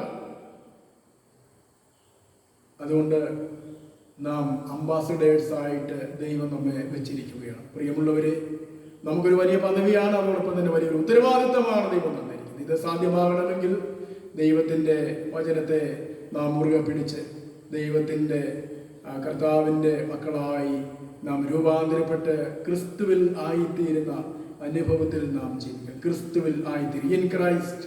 അതുപോലെ അപ്പോസ്തലൻ ലേഖനങ്ങളെല്ലാം വളരെ പ്രധാനപ്പെട്ട ഒരു കാര്യമാണ്. ക്രിസ്തുവിൽ വല്ല പ്രബോധനവും ഉണ്ടെങ്കിൽ, ക്രിസ്തുവിൽ വല്ല ആശ്വാസമോ കൂട്ടായ്മയോ ഉണ്ടെങ്കിൽ, ക്രിസ്തുവിൽ എന്നുള്ള വാക്ക് ആവർത്തിച്ച് നാം കാണുന്നുണ്ട്. അതുകൊണ്ട് ക്രിസ്തുവിൽ ആയിത്തീരുക. അവൻ പുതിയ സൃഷ്ടിയാണ്. ഒരു പുതിയ സൃഷ്ടിക്ക് മാത്രമേ ഒരു പുതിയ സൃഷ്ടിയെ ഉളവാക്കുവാനായിട്ട് കഴിയുകയുള്ളൂ. ഈ ലോകത്തിന് രൂപാന്തരം കൊണ്ടുവരുവാനായിട്ട് കഴിയുകയുള്ളൂ. ചുറ്റുപാടുകൾക്ക് സാക്ഷ്യമായി നിൽക്കാനായിട്ട് സാധിക്കുകയുള്ളൂ. അതുകൊണ്ട് ആ നിലയിൽ ഉയരുവാനായിട്ട്, വളരുവാനായിട്ട് ദൈവത്തിൻ്റെ പരിശുദ്ധാത്മാവ് നമ്മെ നിരന്തരം ഓർപ്പിക്കുകയാണ്. ദൈവം അതിനായിട്ട് നമ്മെ സഹായിക്കട്ടെ. അതിനായിട്ട് ഒരുങ്ങാം. നമുക്ക് ദൈവസന്നിധിയിൽ പ്രാർത്ഥിക്കാം. പരിശുദ്ധനും സ്നേഹവാനുമായ ഞങ്ങളുടെ സ്വർഗീയ പിതാവേ, ഈ നല്ല സമയത്തിനായി ഞങ്ങൾ നിന്നെ സ്തുതിക്കുന്നു. അവിടുത്തെ വചനം ഞങ്ങൾക്ക് തന്നിരിക്കുന്നുവല്ലോ കർത്താവെ. അവിടുന്ന് ഞങ്ങൾക്ക് വേണ്ടി മരിച്ച്, കർത്താവെ ഞങ്ങൾക്ക് വേണ്ടി ജീവിക്കുന്ന ദൈവമാണ്. കർത്താവെ, നിന്നിൽ ആയിത്തീരുവാൻ അവിടെ ഞങ്ങളെ സഹായിക്കണമേ. കർത്താവെ, പൗലോസ് പറഞ്ഞതുപോലെ ഞാൻ ക്രിസ്തുവിൽ ആയിരിക്കും, ഇനി ജീവിക്കുന്നത് ഞാനല്ല, ക്രിസ്തു അത്രേ എന്നിൽ ജീവിക്കുന്നു എന്ന് പറയുന്ന ആ അനുഭവത്തിലേക്ക് കർത്താവെ വളരുവാൻ അവിടെ ഞങ്ങളെ സഹായിക്കണമേ എന്ന് പ്രാർത്ഥിക്കുന്നു. ദൈവജനം എന്ന നിലയിൽ ഞങ്ങൾക്ക് ഉത്തരവാദിത്വമുണ്ട്, ഞങ്ങൾക്ക് പദവിയുണ്ട്. കർത്താവെ, അത് നിറവേറ്റുവാനുള്ള കൃപ ഞങ്ങൾക്ക് തരണമേ. അവിടുത്തെ ശക്തിയില്ലാതെ, അവിടുത്തെ കൃപയില്ലാതെ, കർത്താവെ അവിടുത്തെ ആത്മാവിൻ്റെ നിറവ് കൂടാതെ ഞങ്ങൾക്കത് സാധ്യമല്ലല്ലോ.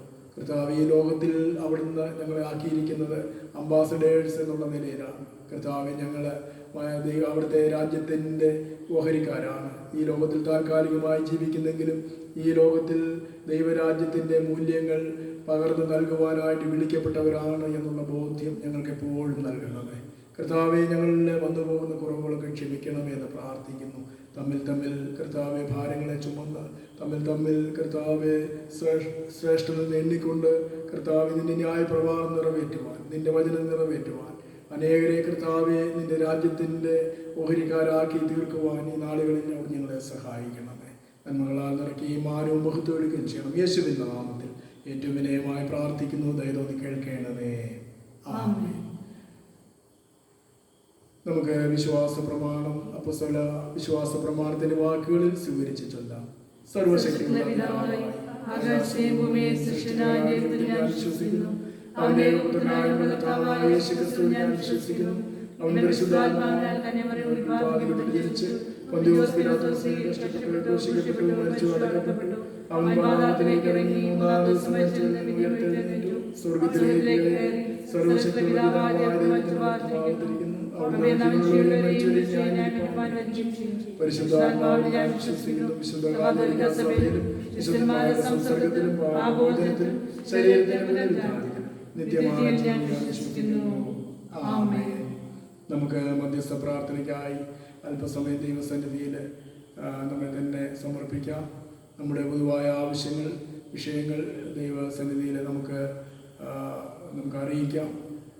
നാം പ്രാർത്ഥിക്കുമ്പോൾ ദൈവം പ്രവർത്തിക്കുന്ന ദൈവമാണ്. നമ്മുടെ ദൈവം വിശ്വസ്തനായ ദൈവമാണ്. നമ്മുടെ ദൈവം കേൾക്കുന്ന ദൈവമാണ്. നമ്മുടെ ദൈവം കാണുന്ന ദൈവമാണ്. നമ്മുടെ ദൈവം പ്രവർത്തിക്കുന്ന ദൈവമാണ്. നമ്മുടെ ദൈവം മനസ്സലിവുള്ള ദൈവമാണ്. നമ്മുടെ ദൈവം കരുണ കാണിക്കുന്ന ദൈവമാണ്. ഹല്ലേലൂയ. തൻ്റെ ജനം വേദനയോടും ഭാരത്തോടും കഷ്ടപ്പെടുമ്പോൾ അവിടുന്ന് വിടുതൽ ഒരുക്കുന്ന ദൈവമാണ്. അവിടെ ഇറങ്ങി വരുന്ന ദൈവമാണ്. ഹല്ലേലൂയ. വിശ്വാസത്തോടുകൂടി നമുക്ക് ഈ നാളുകളിൽ പ്രാർത്ഥിക്കാം. നമ്മുടെ ലോകത്താകമാനം വലിയ തോതിലുള്ള പ്രയാസങ്ങൾ നേരിടുന്നു. മഹാമാരിയാൽ അനേകരെ മരണപ്പെടുന്നു. അനേകർ രോഗബാധിതകളായി ദിനംതോറും തീരുന്നു. അനേക രാജ്യങ്ങളിൽ വർദ്ധിച്ചു വരുന്നു. പ്രത്യേകിച്ച് നമ്മുടെ രാജ്യത്ത് വളരെയധികം രോഗികൾ ഉണ്ടാകുന്നു. മരണസംഖ്യ കൂടി വരുന്നു. നമ്മുടെ സംസ്ഥാനത്തും വളരെ പ്രയാസമേറിയ സാഹചര്യങ്ങളാണ് ഉണ്ടാകുന്നത്. ധാരാളം പേര് രോഗികളായിട്ട് മാറുന്നു. ചികിത്സാ സംവിധാനങ്ങളൊക്കെ വളരെ പ്രയാസത്തിലായിത്തീരുന്നു. ദൈവമേ, നീ വിടുതൽ ഒരുക്കണമേ എന്ന് നമുക്ക് ഏറ്റവും വിനയത്തോടെ പ്രാർത്ഥിക്കാം, താഴ്മയോടെ പ്രാർത്ഥിക്കാം. നമ്മെ തന്നെ താഴ്ത്തി പ്രാർത്ഥിച്ച്, നിങ്ങളെ തന്നെ താഴ്ത്തി പ്രാർത്ഥിച്ച് പാപങ്ങളെ ഏറ്റുപറഞ്ഞ് പ്രാർത്ഥിക്കുന്നെങ്കിൽ സ്വർഗത്തിൽ നിന്ന് ദൈവം കേട്ട് നമ്മുടെ പാപം ക്ഷമിച്ച് നമ്മുടെ ദേശത്തിന് സൗഖ്യം വരുത്തി കൊടുക്കാമെന്ന് വചനമുണ്ടല്ലോ. അതുകൊണ്ട് നമുക്ക് നമ്മെ തന്നെ താഴ്ത്തി പ്രാർത്ഥിക്കാം, നമുക്ക് മുട്ടിപ്പായി പ്രാർത്ഥിക്കാം, നമുക്ക് വിശ്വസിച്ചുകൊണ്ട് പ്രാർത്ഥിക്കാം, നമ്മുടെ പാപങ്ങളെ ഏറ്റുപറഞ്ഞുകൊണ്ട് പ്രാർത്ഥിക്കാം. മടുത്തു പോകാതെ പ്രാർത്ഥിക്കണമെന്ന് കർത്താവ് നമ്മെ പഠിപ്പിച്ചു. അതുകൊണ്ട് മടുത്തു പോകാതെ ദൈവത്തോട് നമുക്ക് പ്രാർത്ഥിക്കാം. ദൈവമേ, നീ മനസ്സറിയണമേ. ഞങ്ങളുടെ ദൈവമേ, ഞങ്ങളുടെ ദേശത്തോട്, ഞങ്ങളുടെ രാജ്യത്തോട്, ഞങ്ങളുടെ സമസൃഷ്ടങ്ങളോട് നീ കരുണ കാണിക്കണമേ എന്ന് നമുക്ക് ദൈവത്തോട് പ്രാർത്ഥിക്കാം.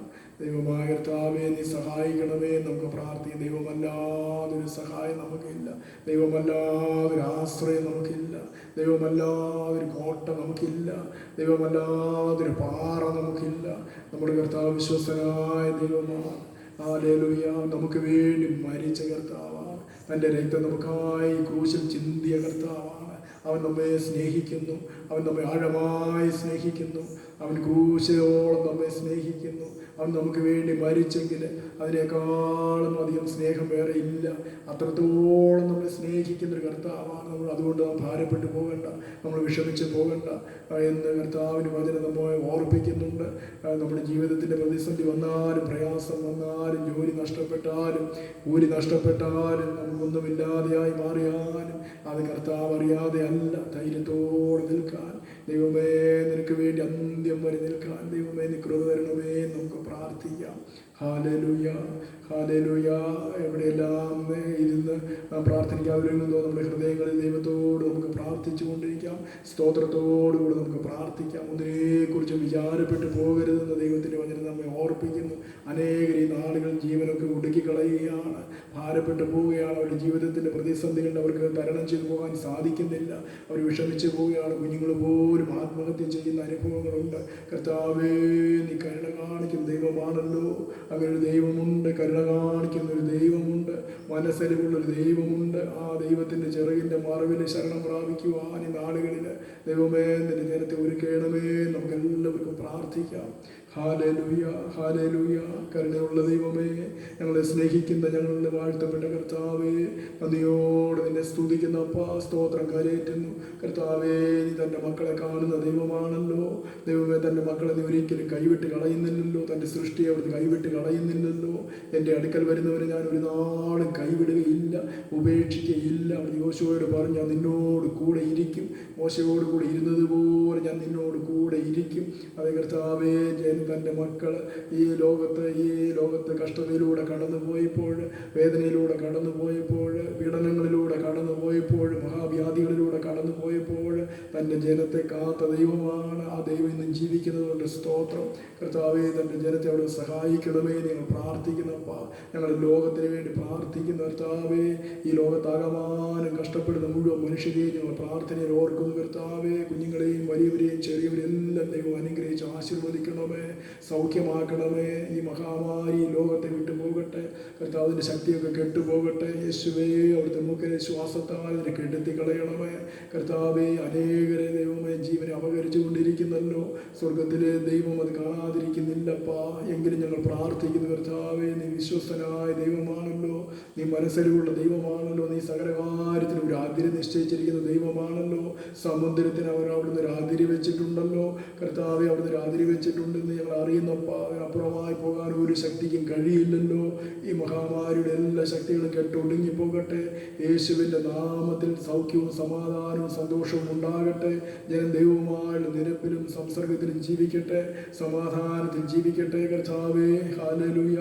എല്ലാ തിന്മകളും പാപങ്ങളും ദൈവനിഷേധങ്ങളും കർത്താവെ, തമ്മിലുള്ള കലഹങ്ങളും ദൈവമേ, രാജ്യങ്ങളോടും ജാതിയോടും രാഷ്ട്രീയ പാർട്ടികൾ തമ്മിലും ദൈവമേ, ജനങ്ങൾ തമ്മിലും എല്ലാമുള്ള കലഹങ്ങളും ദൈവമായ കർത്താവെ, എല്ലാ പൈശാചികമായിരിക്കുന്ന തിന്മകളെല്ലാം നീങ്ങിപ്പോകട്ടെ. യേശുവിൻ്റെ നാമത്തിൽ ജനം സമാധാനത്തോടും സന്തോഷത്തോടും സഹവർത്തിത്വത്തോടും ജീവിക്കട്ടെ, ദൈവഭയത്തോടെ ജീവിക്കട്ടെ. ഹല്ലേലൂയ. ദൈവമായ കർത്താവേ, അങ്ങനെ ദൈവത്തിൻ്റെ വലിയ ദൈവരാജ്യത്തിൻ്റെ മൂല്യങ്ങൾ ഇവരുണ്ടാകട്ടെ. സഭ ഈ കഷ്ടതയുടെ മധ്യത്തിൽ ദൈവമേ മധ്യസ്ഥത ചെയ്ത് പ്രാർത്ഥിക്കുവാൻ, ഓരോ ദൈവമക്കളും അംബാസഡറെ പോലെ പ്രവർത്തിക്കുവാൻ, ദൈവരാജ്യത്തിൻ്റെ മൂല്യങ്ങൾ ഉൾക്കൊണ്ടുകൊണ്ട് മറ്റുള്ളവരിലേക്ക് അത് പകരുവാൻ തക്കവണ്ണം കർത്താവേ അവിടുന്ന് ഉപ്പുപോലെയും പ്രകാശം പോലെയും ഈ നാളുകളിൽ തന്നെ സഭയെ അവിടുന്ന് ഒരുക്കണമേ ഞങ്ങൾ പ്രാർത്ഥിക്കുന്നു കർത്താവേ. നന്ദിയോടെ സ്തോത്രം. ഞങ്ങൾ ദേശത്തിന് വേണ്ടി പ്രാർത്ഥിക്കുന്നപ്പാ. പ്രത്യേകിച്ച് മഹാമാരിക്കെതിരെ പോരാടുന്ന ഡോക്ടേഴ്സ്, നേഴ്സസ്, മറ്റ് ആരോഗ്യ പ്രവർത്തകരെല്ലാം ഓർത്ത് ഞങ്ങൾ പ്രാർത്ഥിക്കുന്നു. ഇതുവരെയും മരുന്നൊന്നും കണ്ടുപിടിച്ചിട്ടില്ല, ഗവേഷണങ്ങളിൽ ഏർപ്പെട്ടിരിക്കുന്നവർക്ക് വേണ്ടി ഞങ്ങൾ പ്രാർത്ഥിക്കുന്നു. അവരുടെ പരിശ്രമങ്ങളൊക്കെ ഫലകരമായി തീരുവാൻ ഞങ്ങൾ പ്രാർത്ഥിക്കുന്നപ്പാ. ദൈവമേ, ഞങ്ങളുടെ മധ്യത്തിലും ദൈവമേ ഈ ശുശ്രൂഷ ചെയ്യുന്ന പ്രിയ മക്കളെ ഓർത്ത് ഞങ്ങൾ പ്രാർത്ഥിക്കുന്നു കർത്താവ്. എൻ്റെ മക്കളെ സഹായിക്കണമേ കർത്താവേ. അതുപോലെ ജോലി ചെയ്യുന്ന മക്കളുണ്ടല്ലോ, ഓഫീസുകളിൽ ജോലി ചെയ്യുന്നവരെ ഓർത്ത് ഞങ്ങൾ പ്രാർത്ഥിക്കുന്നു. യാത്ര ചെയ്യുന്നവരുണ്ടല്ലോ, പൊതുവാഹനങ്ങളിൽ യാത്ര ചെയ്യുന്നവരുണ്ട്. ദൈവമേ, നീ അവരെ അവിടെ സൂക്ഷിക്കണമേ ഞങ്ങൾ പ്രാർത്ഥിക്കുന്നു. പഠിക്കുന്ന കുഞ്ഞുങ്ങളെ അനുഗ്രഹിക്കണമേ എന്ന് പ്രാർത്ഥിക്കുന്നു. മാതാപിതാക്കളെ ഓർക്കുന്നു. രോഗത്താൽ പ്രയാസപ്പെടുന്ന മക്കളെ ഓർക്കുന്നു. ചികിത്സയിലൂടെ കടന്നു പോകുന്നവരെ ഓർക്കുന്നു. വാർദ്ധക്യത്തിൻ്റെ ക്ഷീണതകൾ അനുഭവിക്കുന്നവരെ ഓർത്ത് ഞങ്ങൾ പ്രാർത്ഥിക്കുന്നപ്പാ. ഞങ്ങൾ ഇടവകയിലെ മുഴുവൻ കുടുംബങ്ങളെ അനുഗ്രഹിച്ച് ആശീർവദിക്കണമേ കർത്താവെ. സാമ്പത്തികമായി ക്ലേശിക്കുന്ന മക്കളുണ്ടല്ലോ ദൈവമേ, ജോലിയില്ലാത്തവരുണ്ടല്ലോ കർത്താവ്. വരുമാന മാർഗങ്ങളൊക്കെ കുറഞ്ഞു പോയവരുണ്ട് കർത്താവെ. നീ അതെല്ലാം അറിയുന്നല്ലോ ദൈവമായ കർത്താവെ. എല്ലാവരെയും അവിടെ സഹായിക്കണമേ. വിവിധങ്ങളായ രീതിയിൽ നിർമ്മാണ പ്രവർത്തനങ്ങൾക്ക് ഏർപ്പെടുന്ന ആളുകളുണ്ട്. ഉപജീവനത്തിന് വേണ്ടി അധ്വാനിക്കുന്ന മക്കൾ, യാത്ര ചെയ്യുന്നവരെല്ലാവരെയും കരുണയോടെ അവിടെ കാത്തുകൊള്ളണമേ. ഓരോരുത്തരും ഈ നാളുകളിൽ ദൈവസന്നിധിയിൽ ജാഗ്രതയോടെ പ്രാർത്ഥിക്കുവാൻ അവിടെ സഹായിക്കണമേ ഞങ്ങൾ പ്രാർത്ഥിക്കുന്നു. ഞങ്ങളുടെ ദേശത്തെ അവിടുന്ന് സൗഖ്യമാക്കണമേ കർത്താവെ. ഞങ്ങളുടെ രാജ്യത്തെ അവിടുന്ന് സൗഖ്യമാക്കണമേ കർത്താവെ. ഭരണാധികാരികളെ ഓർക്കുന്നു കർത്താവെ. അതുപോലെ തന്നെ ഞങ്ങളുടെ ആരോഗ്യ മേഖലയിൽ ദൈവമേ നേതൃത്വം നൽകുന്നവർക്കായി, പ്രവർത്തിക്കുന്നവർക്കായി ഞങ്ങൾ പ്രാർത്ഥിക്കുന്നു. എല്ലാവരെയും അവിടെ സഹായിക്കണം. സാമ്പത്തികമായുള്ള വലിയ പ്രയാസങ്ങളുണ്ടല്ലോ, അതെല്ലാം നിറവേറ്റുവാൻ ദൈവം വിശ്വസ്തനാണല്ലോ. അവിടുത്തെ ഹിതത്താൽ, അവിടുത്തെ ഹിതപ്രകാരം സകലവും അനുഗ്രഹവും അനുകൂലവുമായി തീരട്ടെ കർത്താവേ. നന്ദിയോടെ സ്തോത്രം. എന്താണോ ഈ നാളുകളിൽ ഞങ്ങളിൽ നിന്ന് അവിടുന്ന് ആഗ്രഹിക്കുന്നത് അത് കർത്താവ് അതുപോലെ ജീവിക്കുവാനും പ്രവർത്തിക്കുവാനും നീ അടിയങ്ങളെ ഒരുക്കണമേ എന്ന് പ്രാർത്ഥിക്കുന്നു. നിന്റെ ആത്മാവിനാൽ നീ അടിയങ്ങളെ നയിക്കണമേ എന്ന് ഞങ്ങൾ പ്രാർത്ഥിക്കുന്നു. അപ്പാ, നന്മകളാൽ നിറയ്ക്കണം കർത്താവേ. മാനവും മഹത്വം എല്ലാം അവിടുന്ന് സ്വീകരിക്കണമേ. അടിയങ്ങളുടെ പ്രാർത്ഥന കേട്ടതുകൊണ്ട് സ്തോത്രം. എല്ലാം യേശു മശിഹ മൂലം വിനയമായി പ്രാർത്ഥിക്കുന്നു. ദൈവം നീ കേൾക്കണമേ. ആമേൻ. കർത്താവ് നമ്മെ പഠിപ്പിച്ചതുപോലെ നമുക്ക് ചേർന്ന് ചൊല്ലാം. സ്വർഗ്ഗസ്ഥനായ ഞങ്ങളുടെ പിതാവേ, രാജ്യം വരണമേ. നിന്റെ സ്രോതത്തിലെ പോലെ ഭൂമിയിലുമാകണമേ. ഞങ്ങൾക്ക് ആവശ്യമുള്ള ആഹാരം തരണമേ. ഞങ്ങളുടെ കടക്കാരങ്ങൾ ക്ഷമിക്കുന്നത് പോലെ ഞങ്ങളുടെ കടങ്ങളെ ക്ഷമിക്കണമേ. ഞങ്ങളെ പരീക്ഷയിൽ കർത്താവേ ഞങ്ങളെ വിടുവിക്കണമേ. രാജ്യം, ശക്തിയും മഹത്വവും എന്നേക്കും നിനക്കുള്ളല്ലോ. ആമേൻ. ആശീർവാദം. നമ്മുടെ കർത്താവായ യേശു മശിഹായുടെ കൃപയും പിതാവായ ദൈവത്തിൻ്റെ സ്നേഹവും നമ്മെ ആശ്വസിപ്പിച്ച് നമ്മെ ബലപ്പെടുത്തി അനുദിനവും വഴി നടത്തുന്ന പരിശുദ്ധാത്മാവിന് നിരന്തരമായ സംസർഗവും സഹവാസവും കാവലും പ്രിയമുള്ളവരെ നാം എല്ലാവരോടുകൂടി ഇപ്പോഴും എല്ലായ്പ്പോഴും ഇരിക്കുമാറാകട്ടെ.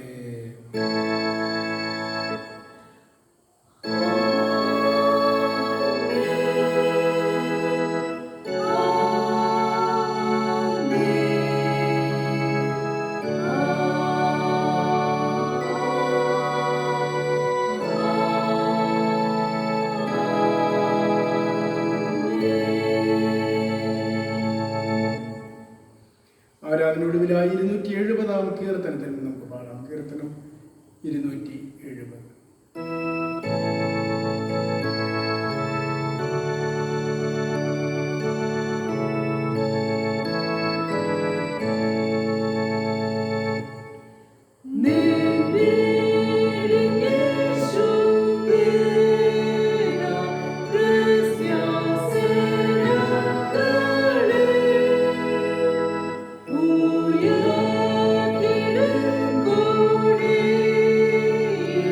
Just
കർത്താവ് നമ്മോട് കൂടെ ഇരിക്കട്ടെ. ഞങ്ങളുടെ ആത്മാവോടുകൂടി നമുക്ക് സമാധാനമായി ഇരിക്കാം. കർത്താവിന്റെ നാമത്തിൽ തന്നെ ആമേൻ.